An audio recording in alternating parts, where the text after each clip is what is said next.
There was never any attempt in my mind to recreate the sound of the original. Instead, it was an opportunity to kind of bring that sound of the original into the modern age and the modern era of the Kenny Wayne Shepherd Band. Hey, this is Kenny Wayne Shepherd, and you're listening to my weekly mixtape with Brian Colburn. Enjoy the show. What is going on, friends? Welcome to my weekly mixtape. I'm your host, Brian Colburn. Today, I'm excited to welcome back Kenny Wayne Shepherd to the show as we celebrate the 30th anniversary of Ledbetter Heights, the record that first put his music on the map. Kenny, welcome back, my friend. Yeah, thanks for having me. It's great to talk music with you again, but let's get down to business. Ledbetter Heights, the 30th anniversary sessions, is an album that marks 3 decades since your debut.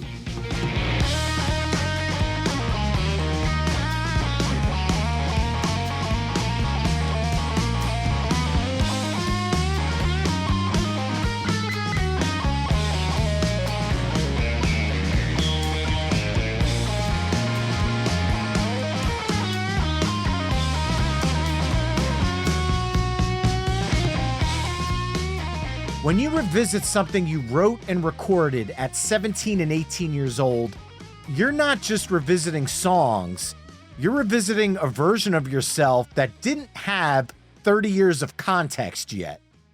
Looking back, what did these songs reveal about who you were at this stage of your life as a songwriter and a musician? Well, I mean, there was a lot of first time experiences for me. I was 17 years old when I recorded this record.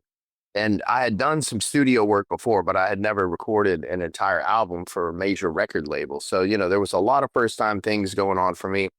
Writing these songs was my first time writing for a real album. And, I didn't really have I didn't have anybody telling me what to do or how to do it, so I kind of had to navigate it myself. And ultimately, I just kind of trusted my instinct and my intuition. And I wrote the songs I felt inspired to write. I made the album I felt inspired to make, and I handed it to the record label, and we just waited to see if anybody would even care, if it would connect, if it would land or not. And thankfully, Deja Voodoo was the first single that was released, and we put it out to rock radio, and it literally started shooting up the charts and went up to number 5 on the mainstream rock charts, and the album sales started coming in, and the show started selling out. And that's the record that literally helped us build this foundation. That's like, the first rock in this foundation of our fan base that's been with us for like 3 decades now and has enabled me to have a career going over 30 years. And so I look back on it and I'm incredibly proud of that album, especially because my intention was to hopefully write music that I thought would be considered timeless music. I wanted to write songs that people could listen to for decades and decades after the record was made. And the fact that we're out on the road playing this entire album live in concert 30 years later, and we're having a good time doing it, and the fans are having a good time, and everybody's excited about it, it just kind of helps me to realize that my 17-year-old self was on the right track. Well, now the title Ledbetter Heights nods to the historic neighborhood in Shreveport, Louisiana, as well as the blues legend Leadbelly. When you chose that name for the record, how conscious were you at that time of stepping into that broader Louisiana blues lineage? Well, it was intentional for sure. I was trying to give credit and acknowledge my hometown and the area that I grew up, because that was the area that had supported me in my early days when I was playing in clubs and stuff. And I wanted to represent my hometown. So Ledbetter Heights is a part of, is not really a suburb. It's just an area just on the outskirts of downtown Shreveport. They named it in honor of Leadbelly, the king of the 12-string blues guitar. And then it was simultaneously also a nod and an acknowledgement of my love and appreciation for the blues. And he was, one of my influences as well. So it just kind of tied the whole thing together nicely. I felt like just making somewhat of an opening statement of me as an artist and what I'm about and where I come from and what I'm representing.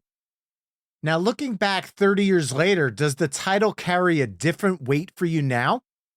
No, I feel like, the whole record really, I think not much has changed in regards to represented then and what it represents now.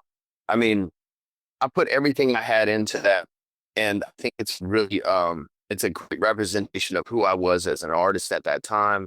It leans a little more on the bluesy side than some of my later albums, because that's what I was immersed in, and I continue to be immersed in the blues, but I hadn't branched out. I'd had all these years to branch out in the ways that I have over the past 30 years musically.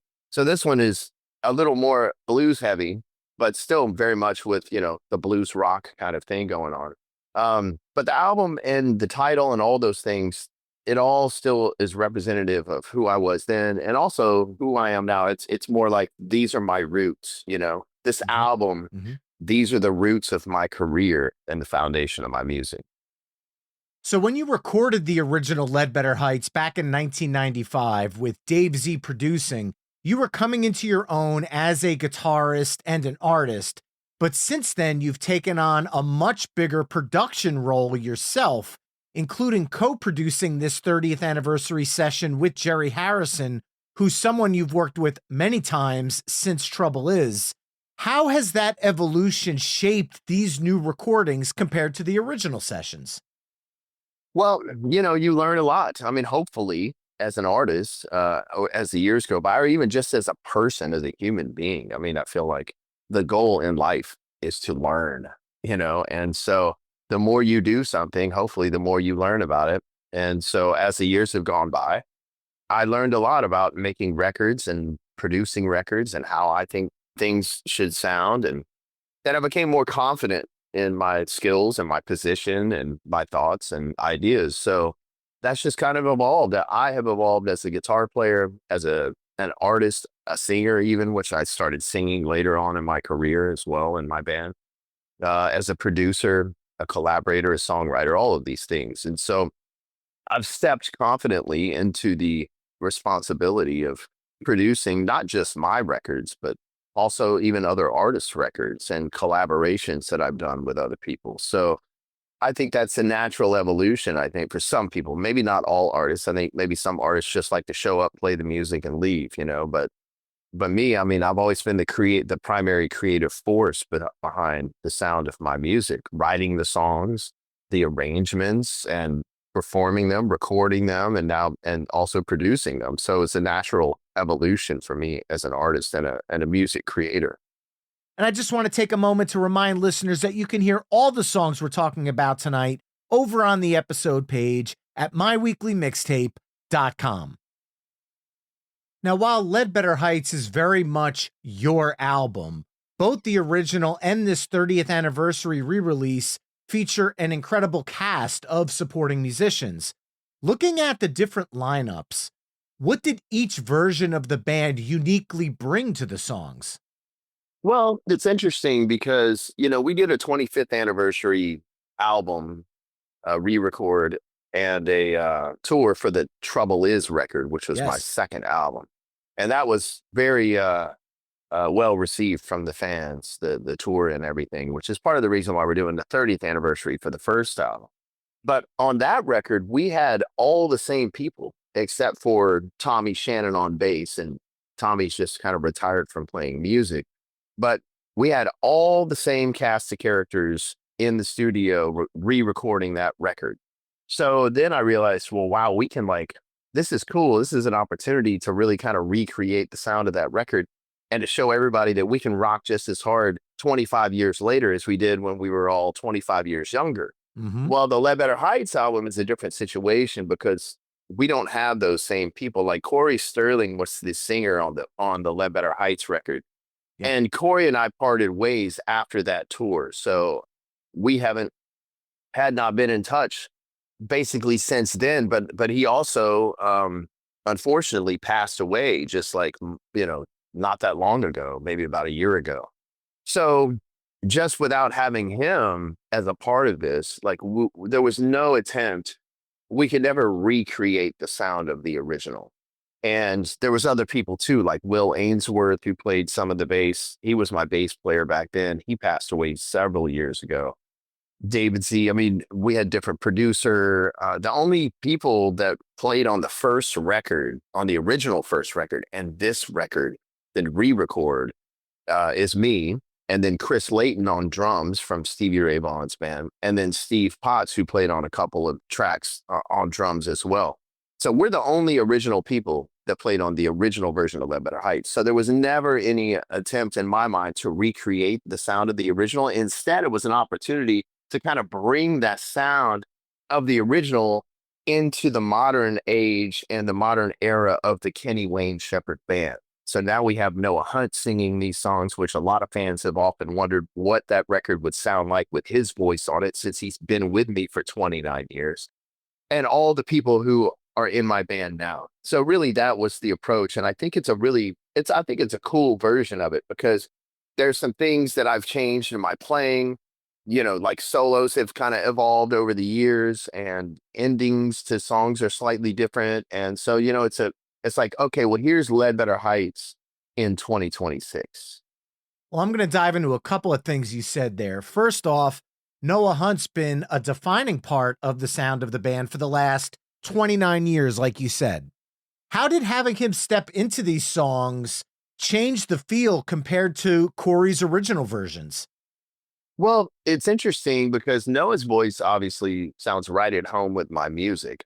And I think it was a natural thing to want to have him at least a version of this record with his voice on it. Because there's several songs from this album that Noah has been performing with us Yes. for 29 years, like Deja Voodoo, Shame, Shame, Shame, Born with a Broken Heart. Those are the three most consistent songs that we have played throughout the last 29 years. There's a lot of these songs that we have not played at all for like 29 years, which is cool for the show, because we have a lot of fans that have seen us over and over and over again, and they probably still haven't seen us play a lot of these songs from this record. So on this tour, they're getting a new experience.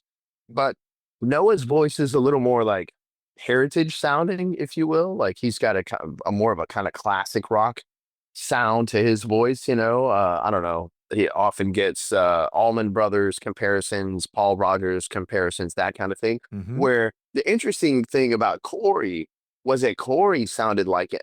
He sounded like an alternative kind of grunge singer. And, grunge was really happening and exploding at that time.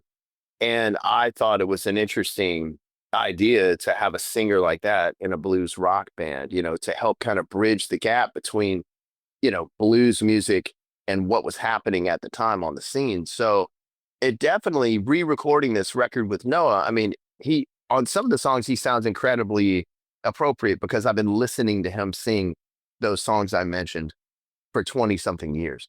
But on some of these other songs, yeah, I mean, it kind of changed a little bit of the vibe of the song just because his delivery is a little bit different. In my opinion, doesn't make one better and one worse. It's just two different approaches, to the same song. Fair. And were there any moments during these re-records where maybe someone else in the band, because you mentioned it's a different lineup here, took a part of the song in a different direction that maybe made you hear the song in a different way? Well, not really. I was primarily the one dissecting the parts on the songs and making sure everybody was playing, what was appropriate. So, I was kind of spearheading the whole thing, really. So I'm not saying I wouldn't say anybody kind of like took a piece of it and did it differently, and then it made me hear something. I'm so enthralled and immersed and so much a part of every one of these songs, that because I was there from day one and I wrote a lot of these songs, that really like I know all the ins and outs of them. You know what I'm saying? And yeah, there wasn't much to be revealed to me other than like, this is how we can do it 30 years later. Okay. Now, earlier you mentioned Deja Voodoo was the song that introduced a lot of fans to your music, myself included. Needles in my heart, spell on my mind. In now your powerful potion, ooh, it gets me every time. Well, now I toss and turn, I can't sleep. Your kiss burns through my dreams. Here it comes again.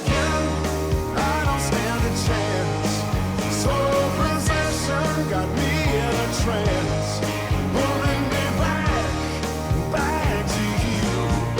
Deja voodoo, deja vu.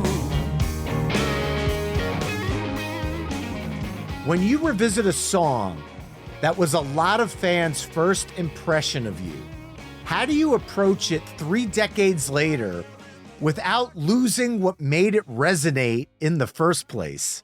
Okay, so that's a interesting thing. And what I've learned, and not just with Deja Voodoo, but also with like Blue on Black, which was a huge hit for us, is that the bands have a tendency on stage, and I think it's a natural tendency because you're up there and you're playing and you're doing these songs every night, and people naturally will, mess around, or they'll try something, a little different lick here and there, just to keep it interesting and see what works. But what happens is there's this gradual evolution of the sound of the song, and it's not always for the better. And so, like, Blue on Black specifically, at one point I realized like we had gotten so far away from the sound of the original recording that we had kind of lost the vibe that made that song special. And so I was like, hey, we have to stop, and we got to go back to square one and play it exactly like the record, and then we can see where we go from there. So the same thing with Deja Voodoo, like when you go into, it's really interesting. So when we recorded this record, we did 2 versions of every song. We would play Deja Voodoo like as close to the kind of parts and the arrangement of the original, and then I'd go, okay, now let's play Deja Voodoo as if we're on stage and entertaining the people. And then when you compare them, a lot of times, like the original version, like when you're trying to play it like the record, sounded better because we've kind of gotten a bit off track. It works in a live performance because it's more energy and everybody's doing a little bit more stuff. And so, because you're trying to bring that energy to the crowd. But when you're in the studio, everything's under a microscope. Like you can hear all the little things, and then you really notice what's working and what's not working for the groove of the song. So, we went back and like we made sure the kick drum was the right pattern. We made sure nobody was overplaying or doing unnecessary stuff, because in the studio, those things don't always translate well. So we kind of found the middle ground between how the song has evolved from us playing it for 30 years and also like the magic in the studio that made the song connect with the audience. All right, now I want to dive a little deeper into that because along with Deja Voodoo, the album opener, Born with a Broken Heart, has been a live staple for decades. Yeah.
While the original studio version fades out, the 30th anniversary recording finally gives it that full, proper ending, which is very similar to the way the band's been doing it live for years. Right.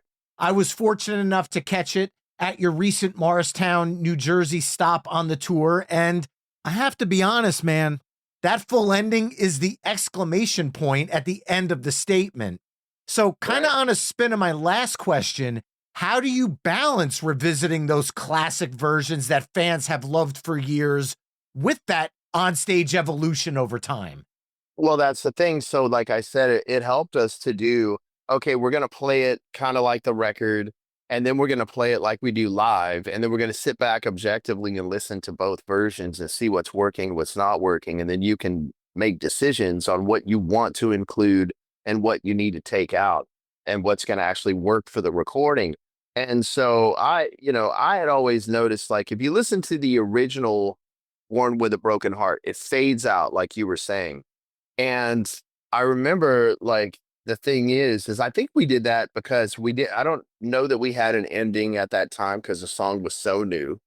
Also, like, I think we were just jamming out and we were really on one in the studio, but they were like, hey, we have to fade this out because it's getting too long for radio, you know? And Mhm. so, but playing the song live, like, naturally we couldn't do a fade out live. So we had to come up with an ending. And I always thought that the ending was better than a fade. So I knew from the get-go when we did Born with a Broken Heart, yes, now we're going to incorporate the ending that we've created for the live show. And we're going to put that on the new version of the record. And that's an example of how the new version of this record, the 30th anniversary sessions of Ledbetter Heights, has some things. It's not like you're just listening to the same album that you already listened to. There are some new components and some different things that we've put in there in regards to these songs. And just a reminder to the mixtapers listening, you can hear all the songs we're talking about tonight over on the episode page at myweeklymixtape.com. And now I want to take a moment to pull us out of the studio a little bit as we dive into Why We Cry, because this is a song that shows up as a live version on both the original release and here again 30 years later, and that feels really intentional. Yeah.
What is it about this song that it seems to live and breathe best in a live setting?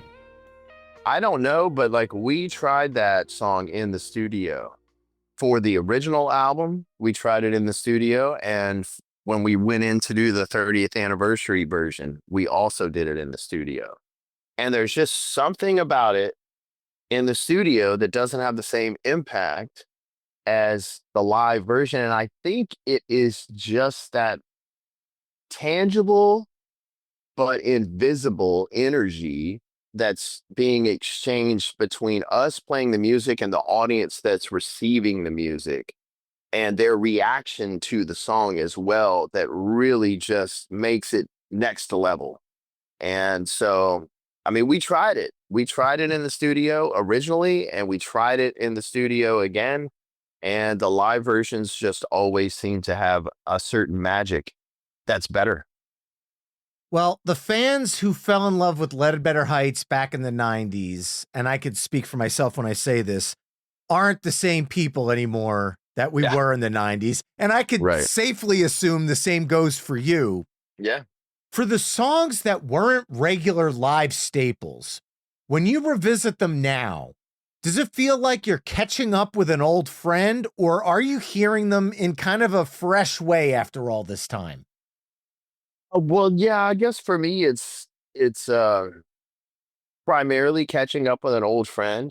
But when it comes to playing the solos, then it enables me to experience them in a different way, because I'm not matching note for note on a lot of these songs in the show. I'm not matching note for note the guitar solos. So I'm kind of doing I'm playing some licks and doing some tricks that I didn't have in my bag of tricks back then, and Mhm. so it makes for a new experience at the same time of, getting reacquainted with an old friend. So then across the album as a whole, how has your own connection to these songs evolved over the years? I don't know. I mean, I don't know. I feel like I connect with these songs in the same way, other than I look back.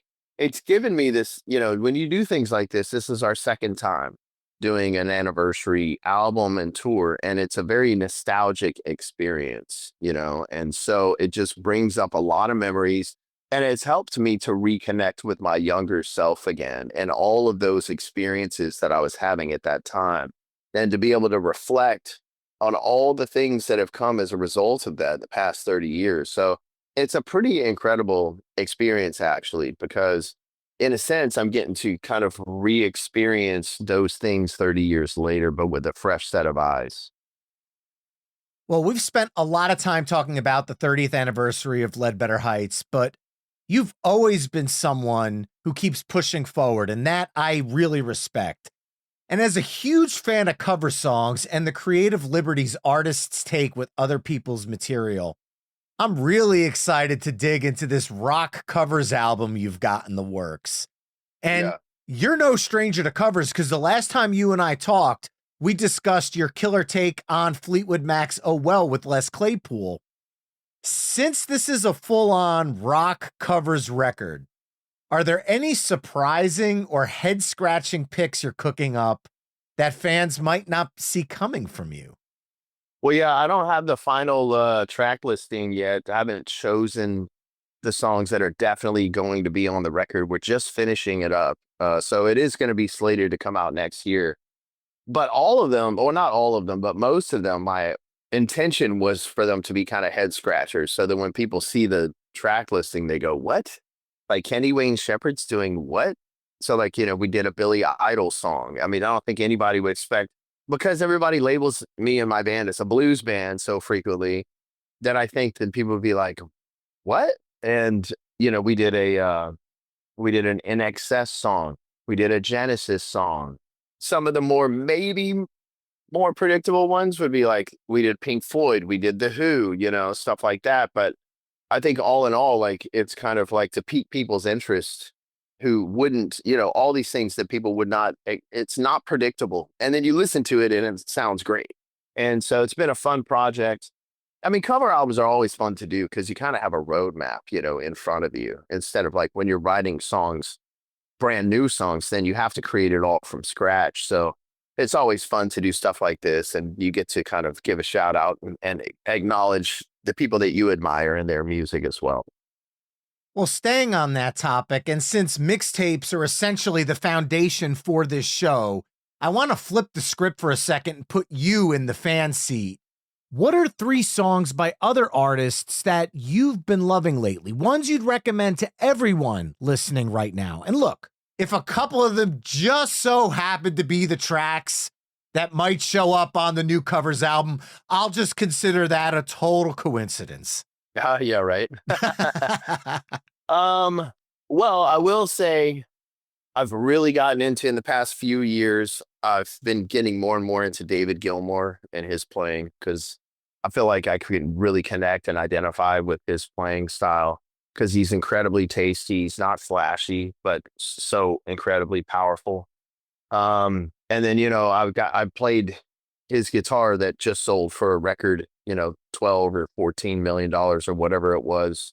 I played it many, many times live on stage, and we did a version of Comfortably Numb. Ooh. And so yeah, that one I would say, and really like appreciating Pink Floyd and their music would be a big recommendation for me. Um, I don't know. Also, I mean, I've been getting into, so I just started recording another album with Bobby Rush, who's, 92-year-old living blues legend. We did a record Yes. together that came out last year. And we're already back in the studio doing another one. And we really wanted to kind of channel the magic between Johnny Winter and Muddy Waters, which was an era of Muddy's career that I really, really loved and appreciated. And so I would say, the Muddy Waters album, Hard Again, is one of my favorite all time blues records, period, hands down. So any song off of that, probably the opening track, Manish Boy. And then I don't know, for a third one, um, man, you know what? Just recently, because I've been living outside, just moved to the Nashville area about 5, 6 years ago. It got me back in touch with my country roots, because I grew up listening to a lot of country music when I was a kid as well.